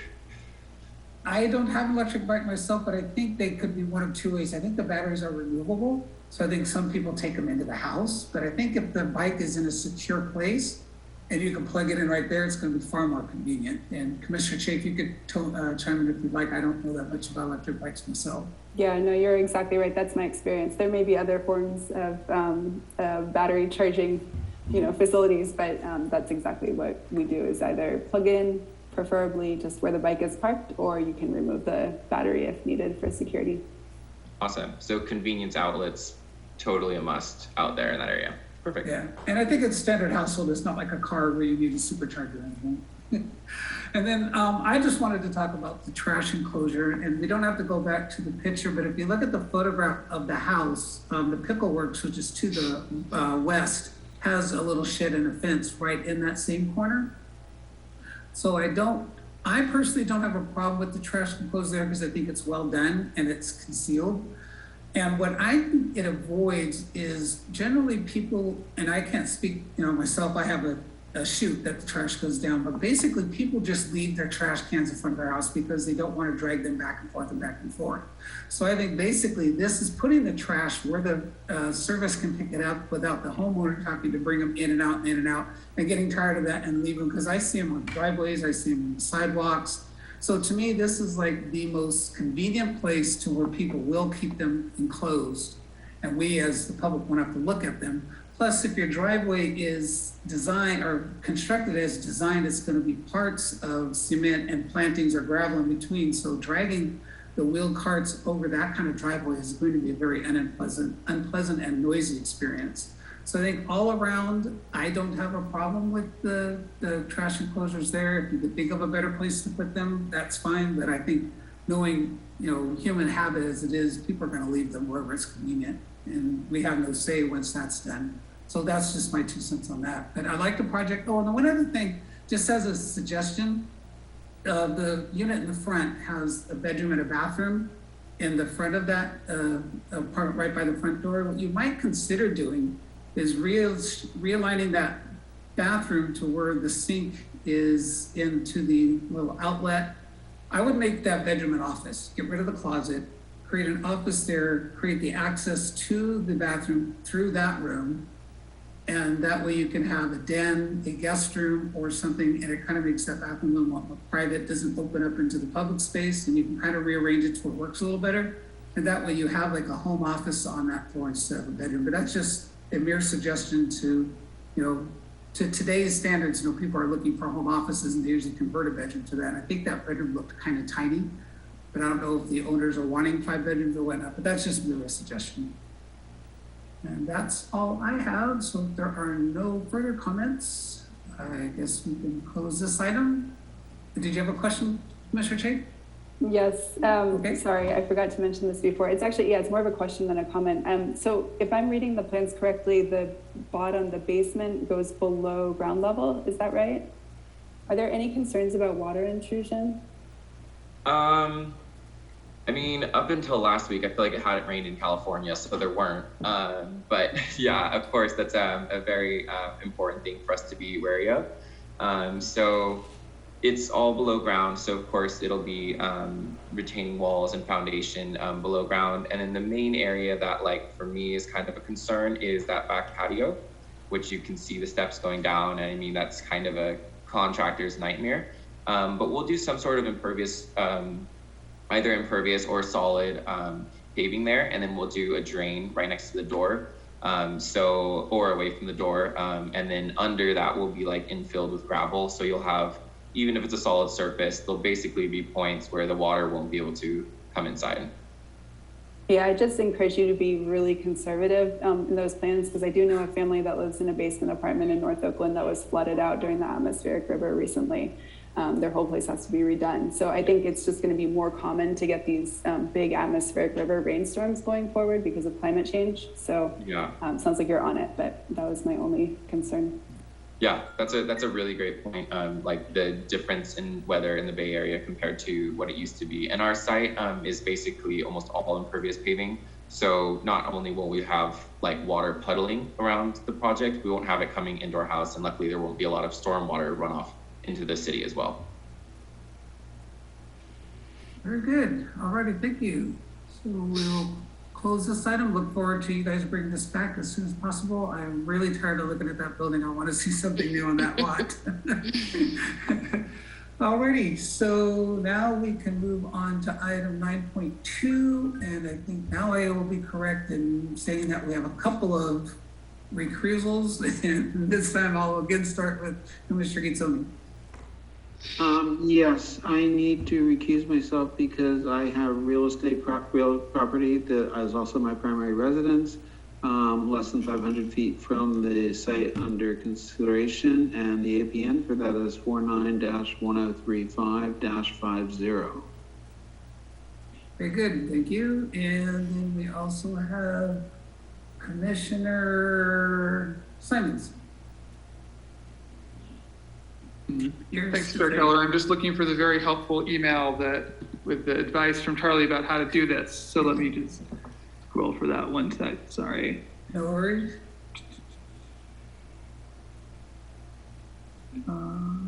Okay, yeah, so I'm also going to need to recuse myself because I own real property too close to the project. My APN is 49-1035-13, which is within 500 feet of the project site.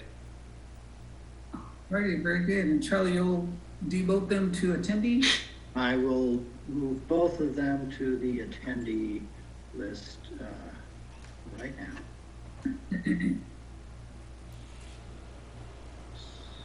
While we're doing that, is there anyone that would like to take a 5-minute break? Do we need to, or is everyone okay? If you'd like to take a break, Charlie, am I getting a yes from you? You want to take a break? Okay, 5-minute break. We'll come back in a few minutes. Okay, So thank you. we'll start this item.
back to order, and we're starting with item 9.2, the Emory Master Sign Program, and the staff report. And that is Ms. Garcia again. Oh. Ready, Annalisa? Yes, let me pull it up here. We can't see you. Oh, okay, here we go.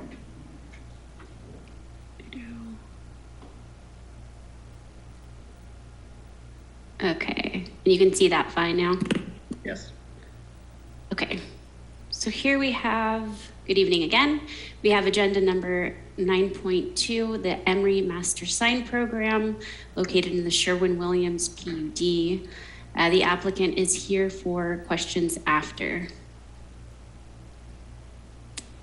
So the signs will cover building B1, B2, and C. They're located here along Sherwin Avenue and Hubbard Street. They are a mix of retail tenant signage, livework signage, and building identification wall signs. We'll go through those in more detail. So for background, the Planning Commission approved the resolution for 4 new buildings in the Sherwin-Williams PUD in 2018. The Sherwin-Williams site has since been renamed the Emory. The Master Sign Program will cover signage standards for tenants of building B1, B2, and C. They will define, establish maximum allowable sign area, define allowable materials, sign types, but will not dictate specific content other than the building identification wall signs. The Master Sign Program covers 7 different sign types, including wall signs, canopy signs, blade signs, door and window signs, and business and A-frame signs.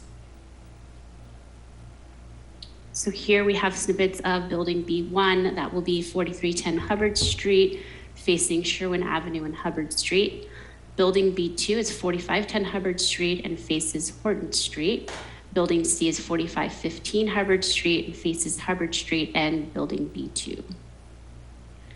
So as required, the Master Sign Program provides a sign table, and I know there's a lot of information here that you cannot read, but it will identify the building, the page number, the unit number, maximum allowable sign area that's been calculated, and then also provides sign types and the number of signs per type that are potentially available. So here's an example of how this table would be used. You see building B1 here with the page number. You can go to the page and find, for example, a wall sign, and it provides maximum height, dimensions, and the proposed location of the wall sign. It also provides this building frontage calculations so that it breaks down the maximum allowable sign area for each sign type. The Master Sign Program also provides a page for each sign type and specifies potential materials that are available, maximum allowable sign area. It gives an example of where the sign may be located, and then also provides some graphic examples as well. So here is the single canopy sign that is proposed on the corner of building C, and that's just a closer up image of the location of the sign and the dimensions. These are the specifications for window signs. Usually we don't have that much emphasis on window signs, but there are livework units proposed in both building B1 and C. And so they anticipate that their livework tenants may have window signage. And so we have a little more emphasis here. They also go through the livework units and have individually provided the maximum square footage sign for window signs. They've done the same for business signs, again, for the same reason of having some livework tenants. This also would apply to the 2 retail tenant spaces as well. And so we've provided an example of the livework units, and you can see how they've provided, again, the total frontage, and then broken down the available spaces for signs and the available sign area. They've also provided inserts throughout showing the location of the live work units or the space where the signs will be located in general. They've also chosen to include A-frame signs. A-frame signs must be on private property only, so we've asked them to show that here in case people do want to add A-frame signs in the front.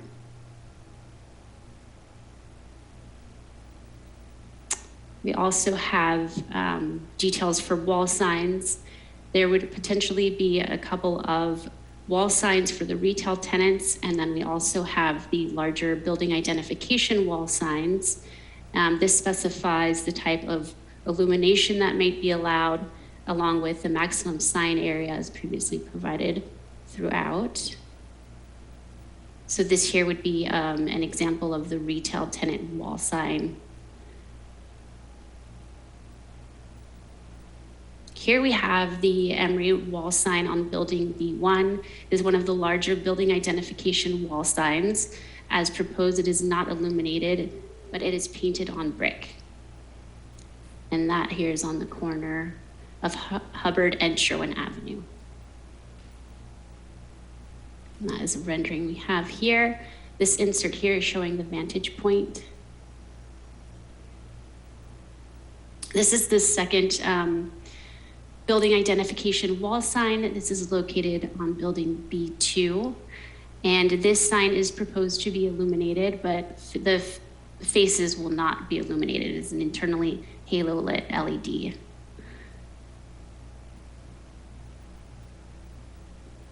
Here we have a daytime rendering and also the vantage point insert as well. And they have provided a nighttime rendering that shows that the faces are not lit. There is some illumination visible there. So the master sign program requires that you make various findings that I'm sure you are familiar with. We hope that it promotes the visual harmony and relates well to the building and compatible with the architecture. There are also design review findings that must be made, including that it conforms to the Emeryville design guidelines and that the project is of high quality design and is compatible with the surrounding area. So items to be considered are, do you have any feedback regarding the master sign program, and do you believe that you can make the findings as proposed? And that concludes my presentation. Very good. All right, very good. Thank you. Are there any questions of staff from the commission? Give a chance for everyone to turn on their cameras, rejoin us. Any clarifying questions? Commissioner Chief. Thank you. I was wondering if we know if there's been any outreach to residents in the nearby area around the proposed signs? Not that I'm aware of, no. We did receive some public comment today. That is the first that I've heard of comment, and from what I am aware of, they have not previously looked at the plans. Okay, thank you. Any other questions? Okay, seeing none. You said the developer is here for questions, but they don't have a presentation, correct? Correct. Okay, very good. So then what we'll do at this time is, this is a study session, so it's not a public hearing, but we can open the meeting up for public comment. And we would allow each speaker 3 minutes to talk specifically on this item. And Director Bryant, are there any speaker cards? I had to make sure I was not on mute, which I was. I have not received any online speaker cards on this item. I do not see any raised hands among the attendees. I will note that, as Annalise said, we did receive from emails 4 emails that were sent to the commission. You should have received those earlier today, all of which expressed concern about the illumination. But I do not see anybody wishing to speak at this time. Okay, then seeing none, we will close the public comment period and bring it back to the commission for comment. Would you like me to promote the applicant to the panel so that you can talk to them? Yeah, if you could, that'd be easier and quicker if we get any questions directly for them. Okay. Just do And that. in the meantime, we'll give Commissioner Zepko a chance to state any comments she has at the time before anyone else gets a chance to. I actually don't have any on this one, but I appreciate it. Thank you. Okay. And Commissioner Durham. I don't have any comments. I have only one question on page 19. I see some signs on the door that some of them are behind the handrail. I just want to see is that okay, or you're going to move it a little higher? Page 19 out of 27. I think this is the document I have. So is it showing the window signs and it over the shows glass? Yeah, and behind the handrail. Okay, I think those are just examples. I know these Yeah. are specific to the project. They're just kind of to give us an example, but if you can run through those, Annalisa, so we can find the This ones. one. Same one. Is it this one? Right, this one. So they're Oh, okay. just showing that these are the potential locations for window signs. So, is it the exact location, or are you gonna move it, or? Not the exact location, just if someone would like to put a window sign, those are all of the potential locations that they could place them. And then they provide the, size of the sign that would be allowed. Okay. Other than that, no question. Thank you so much. Okay, thank you. And Commissioner Chafe. Thank you. I actually had a question related to this last point. Are there other examples of live work spaces in Emeryville where there are signs on the windows? Can anyone think of any examples?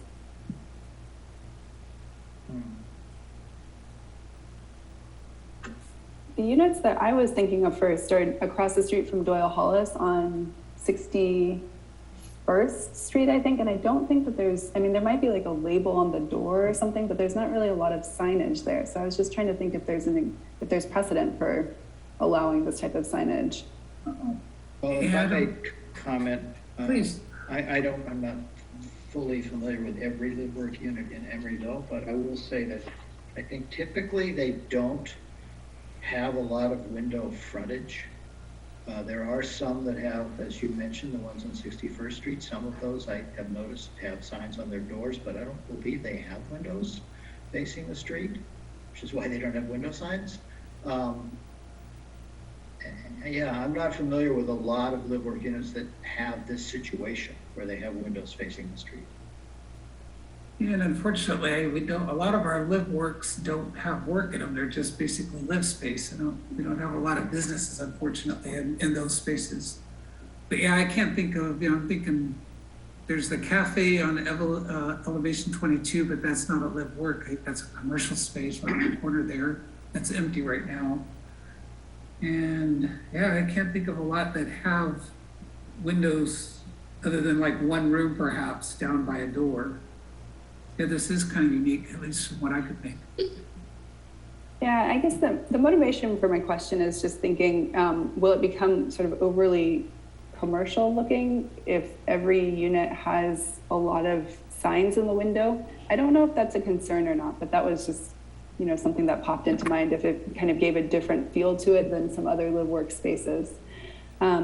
So just leave that as an open, point for others to think about. And then I did want to ask the applicant about the illuminated sign. And my question is just what the purpose is, like why it was designed to be illuminated.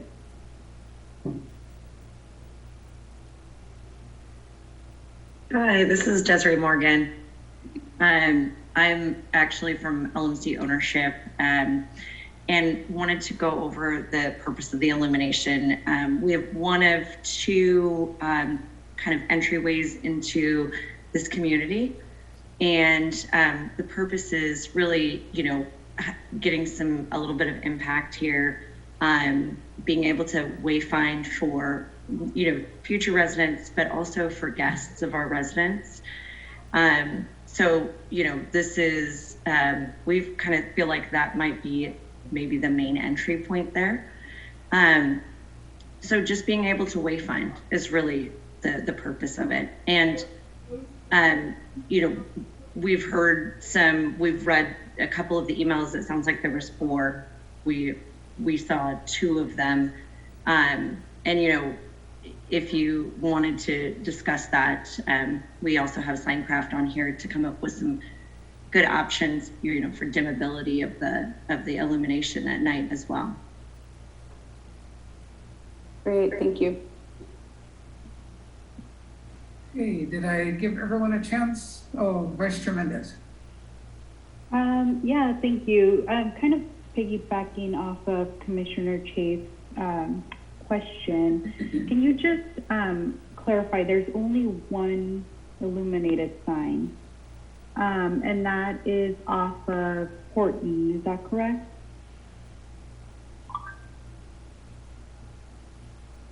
Desiree, I think that's for you. Yes, that is on Horton Street. That's that frontage.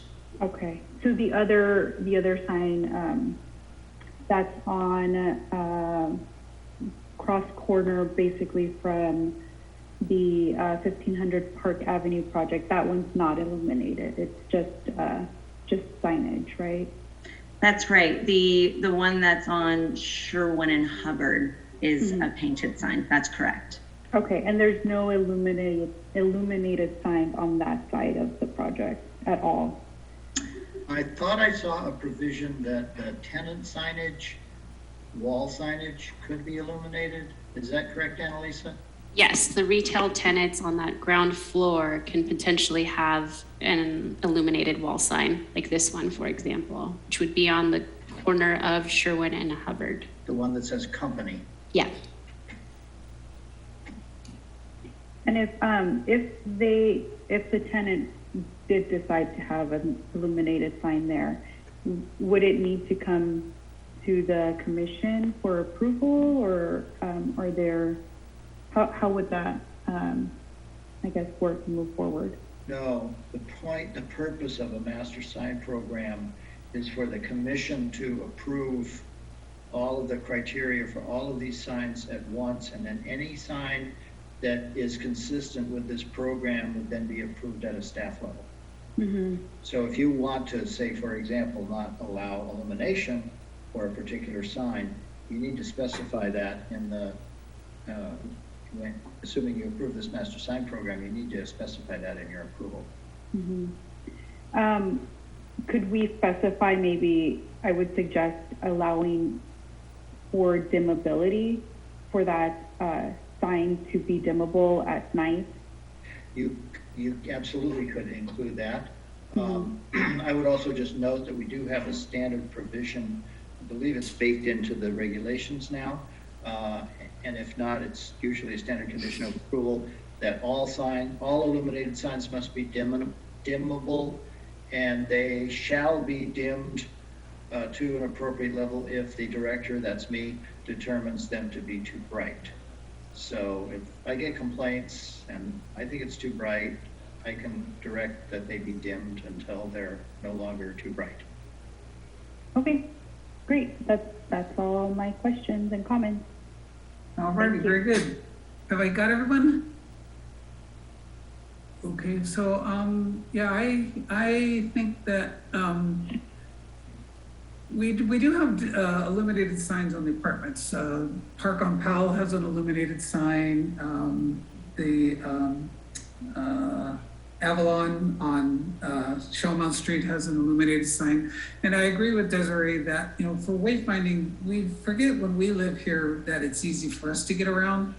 But this development's going to kind of be tucked behind Hollis Street and everything there. And I think part of the problem that we have with traffic in Emerville is people trying to find places. I still get asked where IKEA is.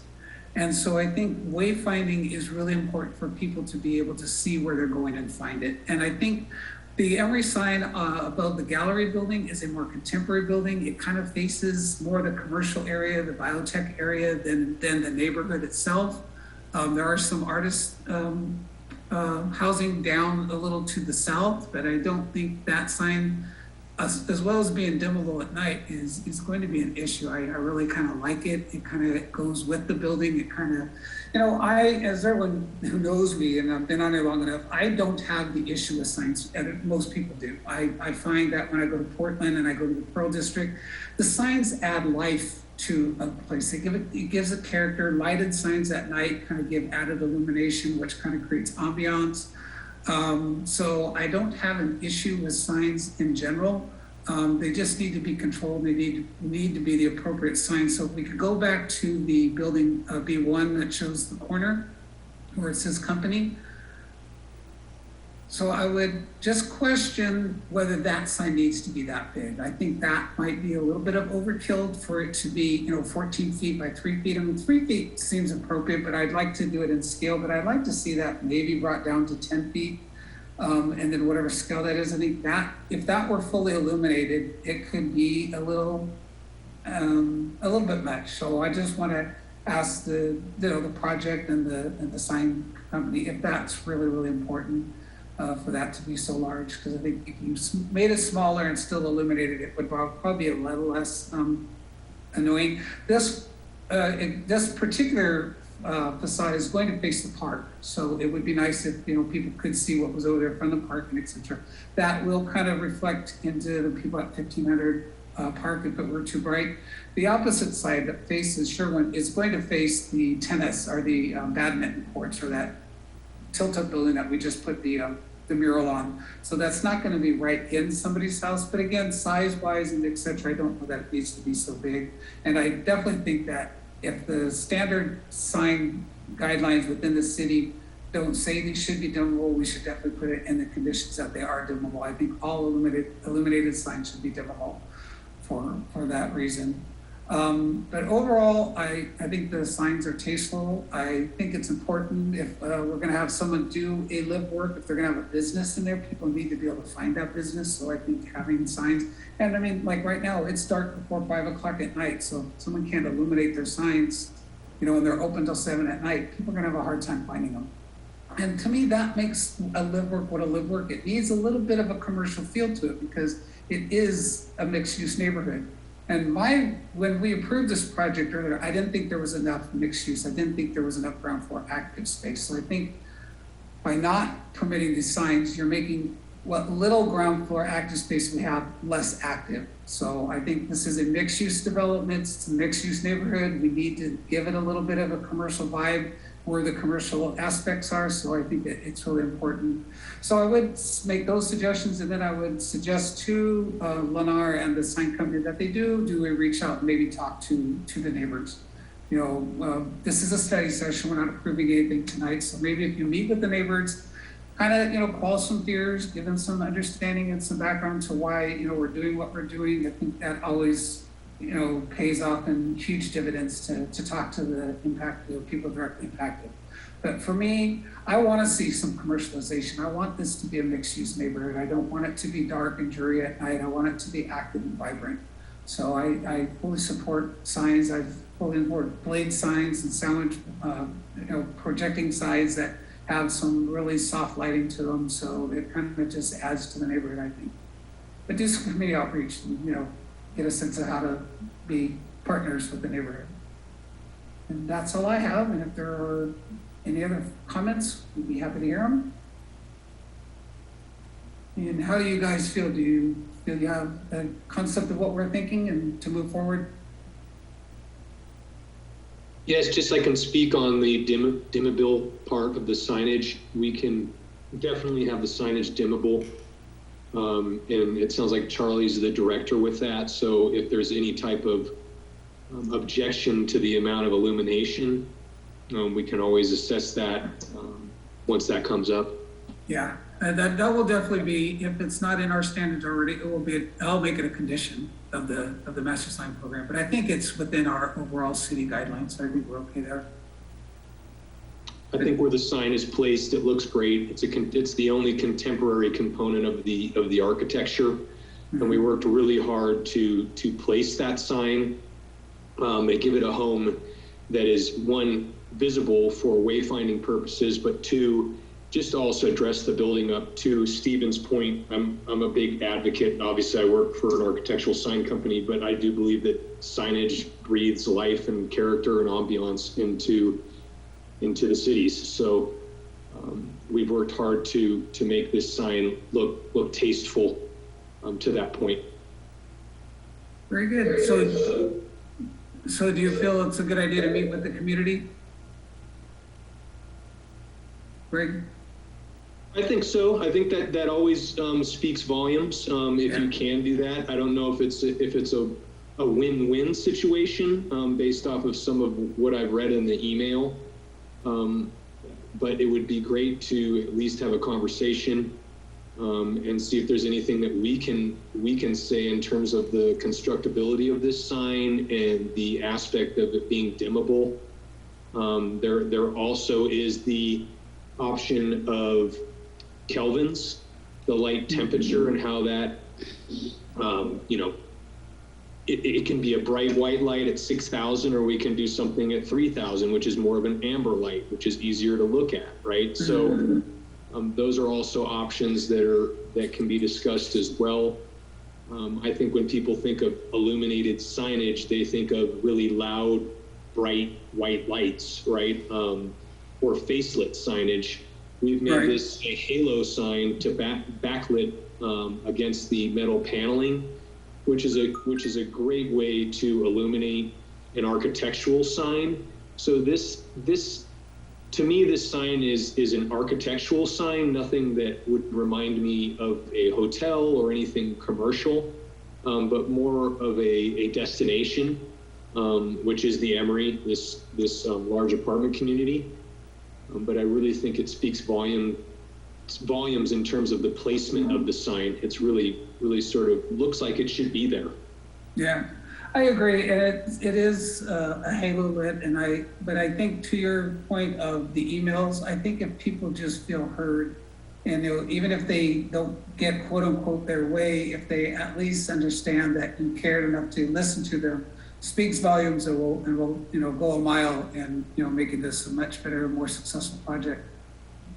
Yeah, and let me jump in here real quick. We do have a every other month meeting with the community as well. So we'll definitely be reviewing this with them at that point as well. Sounds good. Alrighty, and Annalisa, did we get everything done that we needed to do tonight for you guys on staff? I believe so. Okay. Thank you. Alrighty, Charlie, anything else?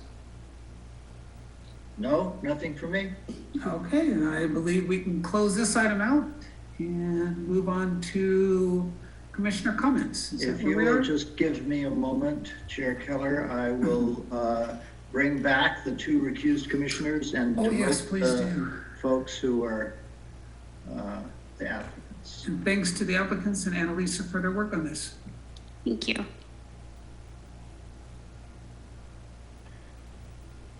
I find that there's a bit of a lag with Zoom when I try to move people around. All right, our two commissioners should be back, and now I will get rid of the applicant folks.